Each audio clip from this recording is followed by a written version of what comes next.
ડાકોરમાં અસામાજિક તત્વોનો આતંક। રિક્ષા ઊભી રાખવા મુદ્દે 10થી વધુના ટોળા દ્વારા રિક્ષા ચાલક પર હુમલો।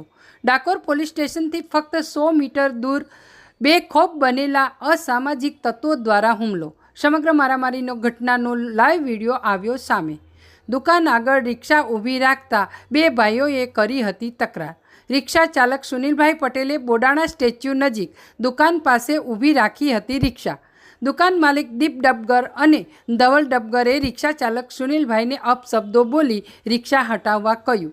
રિક્ષા ચાલકે રિક્ષા હટાવી લેવાનું કહ્યું હોવા છતાં બે ભાઈઓએ ઉશ્કેરાઈને હુમલો કર્યો। આ જોઈ બાજુની દુકાન CR ખંજરીવાળાને ત્યાં કામ કરતા 10થી વધુ માણસો પણ દોડી આવ્યા અને રિક્ષા ચાલક પર હુમલો કર્યો હતો।